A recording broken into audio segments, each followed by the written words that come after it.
Reaching for a plate, your foot slips, and for half a second, nothing's under you.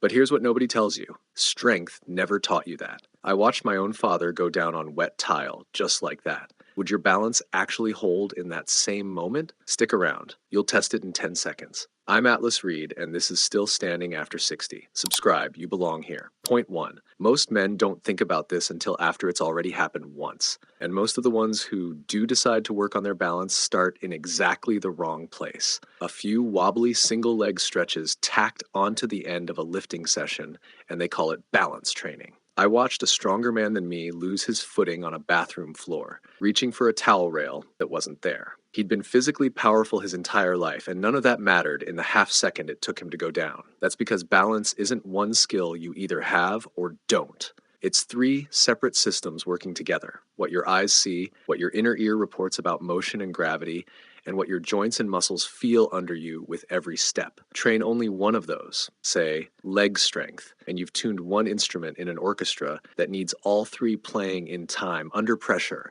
with zero warning that the moment is coming. Think about a boxer who trains only his punching power and never his footwork. He can hit harder than anyone in the gym and still end up on the canvas because power was never the thing that was going to keep him upright in the first place. Balance training works the same way.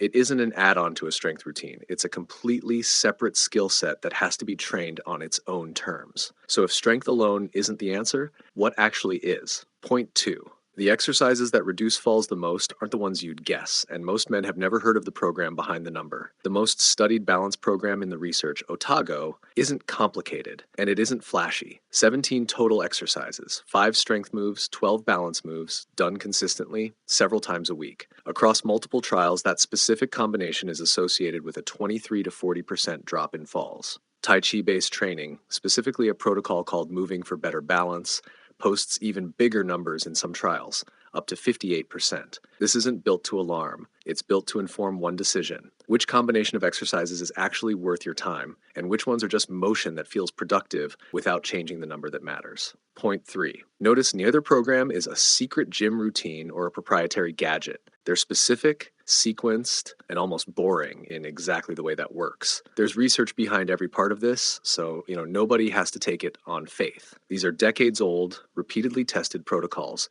not this year's trend. But knowing the list of exercises isn't the same as knowing the order to do them in, and the order is exactly where most home routines quietly fall apart, usually without the man doing them ever realizing it.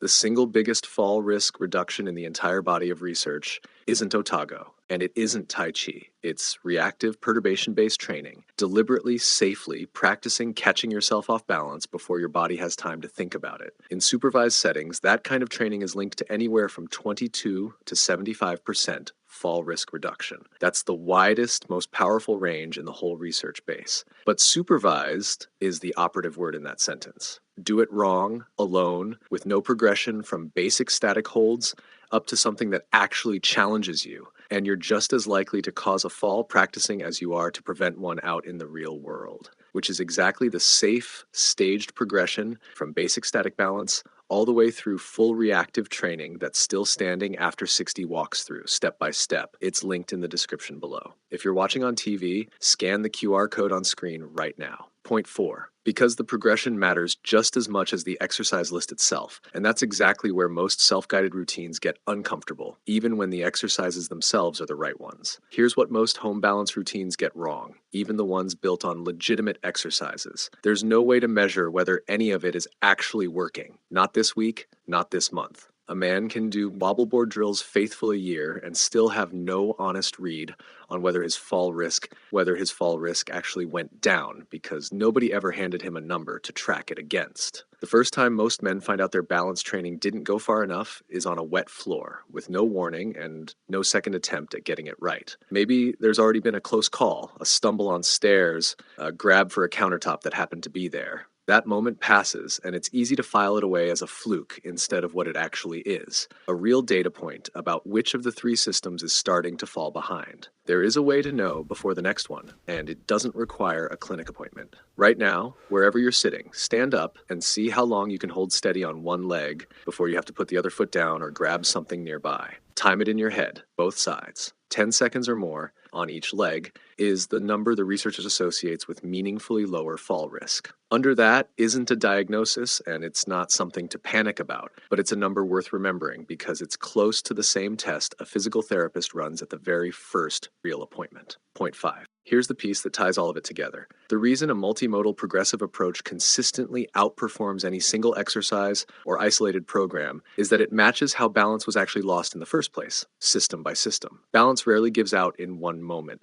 Vision slips a little, the inner ear gets less reliable, the muscles respond a beat slower, quietly, one system at a time, until one ordinary afternoon finally asks for more than what's left. Training it back has to follow that same order, in reverse, on purpose, not at random. The single leg test you just ran isn't a grade on who you are as a man. It's one data point across those same 3 systems, working together or not quite yet. Fix them together in the right sequence, at the right pace, and the exercises stop being a chore performed out of fear. They become proof every single week that the floor still doesn't get the final say. That's not a man doing exercises anymore. That's a man staying in charge of his own legs. So no, training balance was never about a handful of wobbly stretches tacked onto the end of a workout, and it was never about doing more faster. It was always about training 3 systems together in the right order, the same deliberate way they were lost in the first place. And that's the exact gap between doing some balance exercises and doing the specific sequenced combination